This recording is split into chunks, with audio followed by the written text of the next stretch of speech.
Hey there, ladies and gentlemen. I'm going to go over the answers to worksheets 1 and 2 here for you. The first page, this is page 45 in your book. If you are not have your purple packet open, I'm not sure how you thought you were going to follow along, but we're on page 45. It was just a simple crossword puzzle. You had to kind of match the term to the various meanings.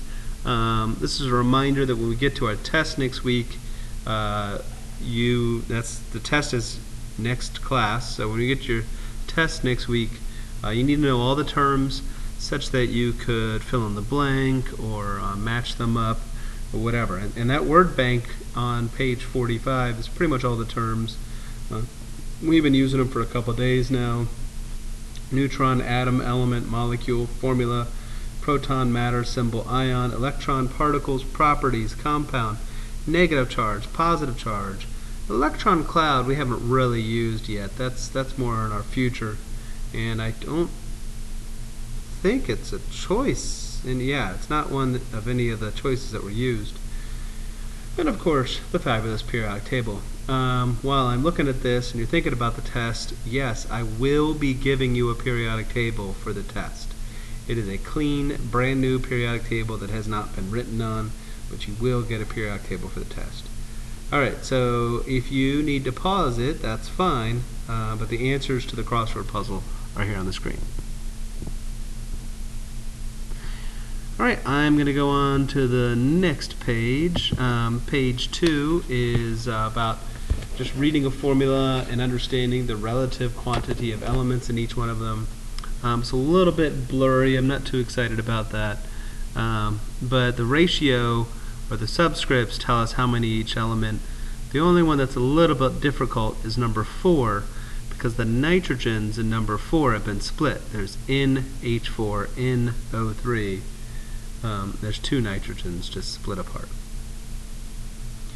And then the next thing is a little bit about the history that we discussed. There were a bunch of different people we talked about. We talked about Democritus and how he kind of came up with the idea of the atom as the smallest possible particle that could not be broken about. We talked about John Dalton, and John Dalton was the one who wrote 5 kind of initial ideas about matter, about atoms, about how atoms are identical if they're identical and different if they're different, how atoms combine to form molecules and compounds, and how during reactions they rearrange. Talked about J.J. Thomson quite a bit. We talked about him in terms of the discovery of the electron and the plum pudding model, both of those things.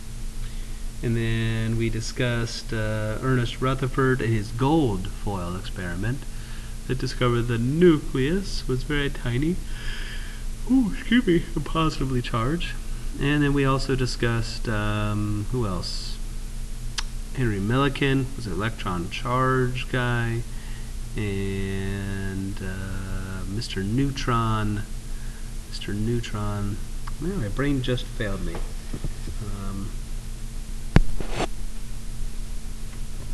Of course, Mr. Neutron is James Chadwick. So we had J.J. Thomson, Millikan. We scratched Lord Kelvin out of the notes, Ernest Rutherford, James Chadwick, and Democritus, and John Dalton. Let's go through and make sure we got all these right. An atom is defined by the number of protons. That's true. Protons and neutrons make up the nucleus. Yeah, protons and neutrons make up the nucleus. Number 8, molecules are made of tiny particles called atoms. I've had a couple other people say atoms are made of tiny particles called protons, neutrons, and electrons. That would also work. Most material is a mixture in nature. F is false because most of the particles went through the foil. Number 11 was true. J.J. Thomson assumed there was a positively charged particle. He discovered the electron and assumed there was a positive. And then 12 is false. It's a plum pudding model. Was a positive sphere with negative charges kind of jammed into it. what does the law of constant composition tell us? It is the idea that if you have a formula of any compound, let's say carbon dioxide, CO2. Carbon dioxide is always the same competition, it's always the same ratio, it's always 1 carbon for every 2 oxygen. That's why it's the law of constant composition, because it's got the same ratio no matter where you get it from. Number 4, are all atoms of the same element identical? Well, first of all, let's talk about this piece here, isotopes. Isotopes, which when you have a different number of neutrons and therefore a different mass. So no, they are not all identical because they can have different masses as they have different numbers of neutrons. Second part there, ions. Well, ions aren't really atoms. They do have a different number of electrons. What can occur in larger elements?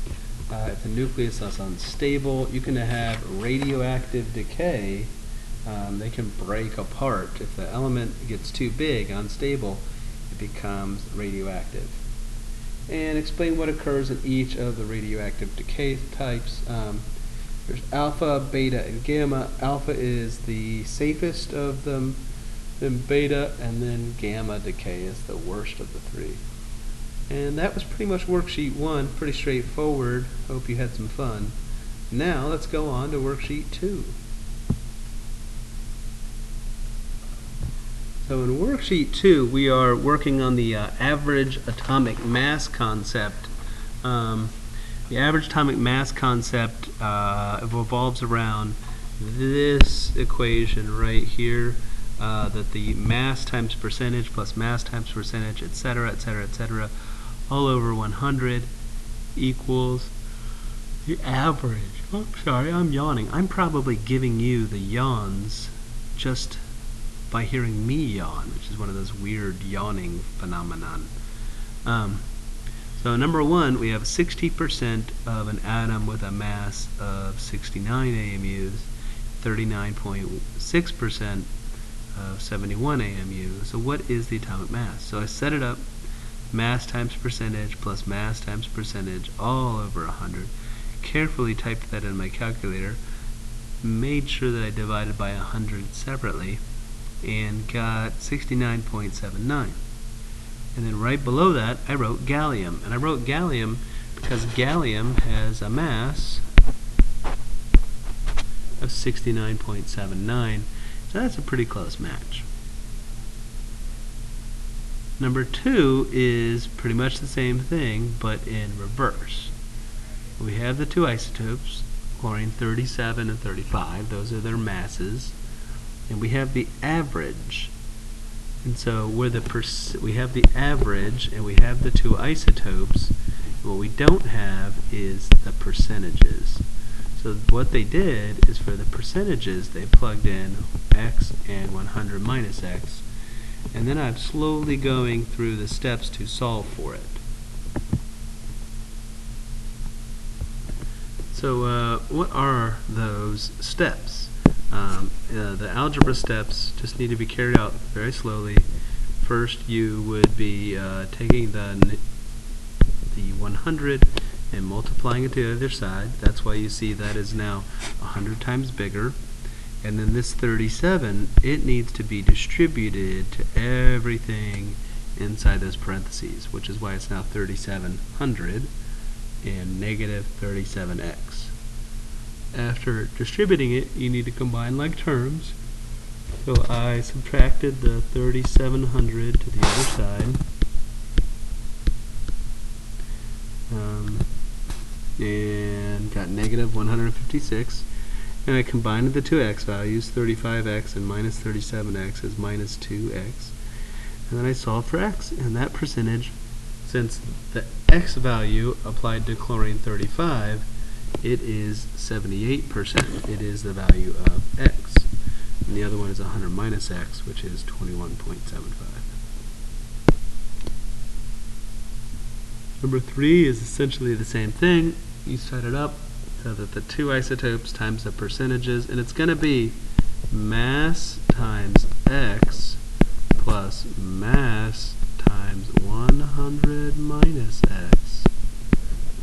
over 100 equals the average. It's a pretty consistent pattern.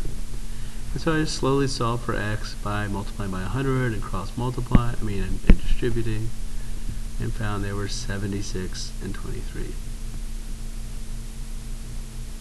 And then number 4, I used the same process, but we were given the percentages, and I solved for the average. I had to solve for the average this time. Given that average, I thought it was silicon. Gamma is the highest energy, alpha is the lowest energy. Half-life, it's the amount of time it takes to lose half. So hopefully you set these up correctly. Take a look, you can see that every 8 days we're losing half, or in number 7, every 30 years we're losing half. And those aren't too bad, just have to be careful dividing by 2. Filling in the chart, you have to carefully use your periodic table to figure out all the pieces. I did not, I told you that the charge was +2, so that means you have to take some electrons away. And I told you it was cobalt, so if you know it's cobalt, you could figure out it's 27 27 protons. So there's always enough clues for you to figure it out. This looks like a good opportunity for a multiple choice question.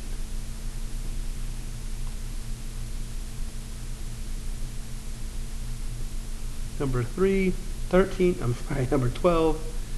Dalton's atomic theory doesn't talk about atoms being in motion. 13, 14, and 15, we're looking at some actual good multiple choice questions dealing with the same one as the chart a second ago.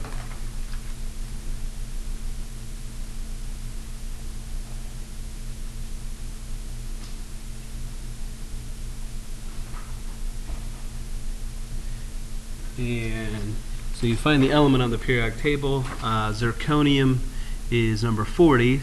Zirconium is number 30. So it has 30 protons. And it tells us that the mass is 70. 70 minus the 30 protons gives us 40 neutrons. In number 14, a neutral atom. Well, if it's got 36 protons, that's the key thing for any atom. And krypton is number 36. And then number 37, it's got 16 protons. Well, so I go to the periodic table. Sulfur is number 16, so it's either A, B, or C. And then the neutrons and the protons added together give us the mass, atomic mass units. And so the mass is 33. That's why I picked A. The top left is where the mass resides.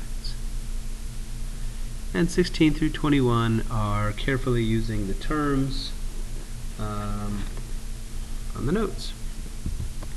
It's pretty straightforward. You need to practice. You want to do the review sheet for homework.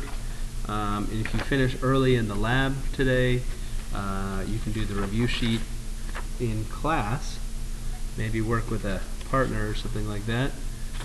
It's got a little bit of everything on there, and you definitely want to review the terms. Before we get to that, let's talk about the lab. You're going to do the radioactive decay, a sweet simulation of half-life.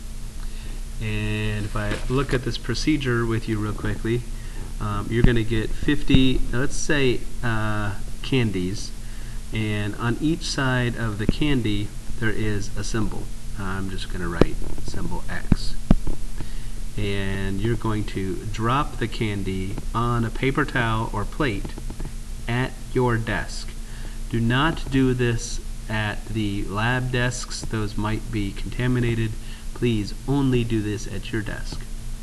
So the first thing you would do is you want to count out those 50 candies and make sure that each of them has a symbol on it. Some of the candies occasionally are missing the symbol. If your candy is missing the symbol, you need to take the missing symbol candies to your substitute and get some replacements. So you have 50 of these candies, and you put them in a paper cup. You gently shake the paper cup, probably with your hand over top, and then you pour the 50 out onto the paper plate. Now, you're going to take a guess as to how many of those candies are going to be face up and how many of those candies are going to be face down. Well, it's probably close to 50-50, but you're going to actually dump them on there, and then you're going to separate the candies into two sides. Is the face up or is it face down? So the face up goes on one side of the plate, the face down goes on the other side of the plate. The ones where the symbol is face up have radioactively decayed and are done. They've gone from being whatever candy they are, candy isotope, to being done radioactive decayed. The ones that are face down are still potential radioactive decays. So the ones that are down go back in the cup. But before you put them in the cup, count how many of the 50 are actually there. And you record the actual remaining total on there. So let's just say I shake out my cup, shake, shake, shake, shake, shake. I pour them out, and it turns out I have 30 that are face up and 20 that are face down. I put only 20 back in the cup for round 2. And then I shake it up and pour them out. In round 2, as I count them out, only 5 of them were face up, and that means there's still 15 that are face down. So I do this each time, and then those 15 go back in, and now I dump them out, and it's 7 and 8, and those 8 go back in, and then it's 5 and 3, and those 3 go back in, and then it's 2 and 1, and the 1 goes back in, and then it's 1, and then it's 1, and then it's 1, and it's 1. And then you are recording on the chart the actual remaining. You are supposed to make a prediction as to what's going to happen. Like when I had 20 of them, it would have been pretty reasonable to say, 10 of them will be face up and 10 will be face down. But this isn't going to be perfect. You're not going to get perfect data. Like this data here is not perfect. It's not following what you would expect. We're getting some randomness in there. Well, we're going to eliminate this randomness by getting the total of the entire class. So after you've gone through and done all your trials, and this last little guy finally flips over, and you have 0 left, and you go up to the board, and you write your list. And what I would like on the board is I would like,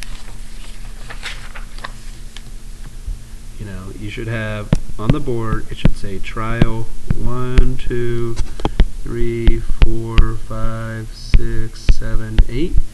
And the first group gets up there and they write their actual data on the board. Not their predictions on the board. They write their actual data on the board. So they had 30, and then they had 15, and then they had 8, and then they had 4, and then they had 1, and then they had 1, and then they had 1, and then finally they had 0. So that's their actual data for group 1. And group 2 has its own data, and group 3 has its own data, and everyone writes their group up there. And after all of the groups in the class, there should be 12 groups, have their data up there. We can add this all together and have the total. And what's nice is with the total, the data is going to come out a lot nicer. So when we have this huge set of data, we're going to find out that the data comes out a lot closer to what we would expect. So I'm just going to make some quick predictions here. This is totally fake still here. This is my kind of predictions for the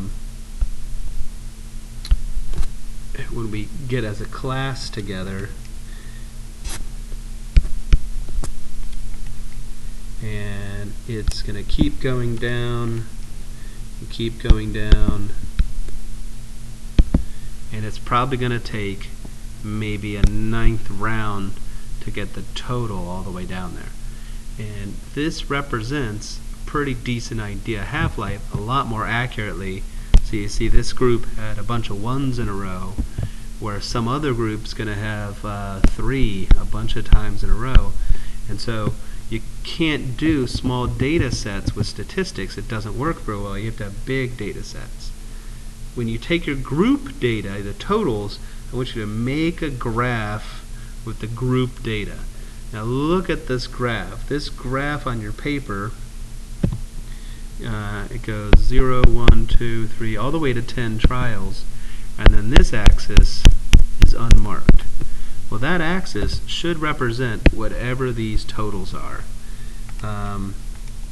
If there are actually 12 groups, then the peak on the axis should be 600, because each group should have 50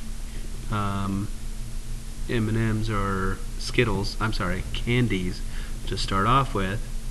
So trial 0 is at 600, and then trial 1 is close to 300, and trial 2 is close to 150, and trial 3, and it slowly just drops off by halves.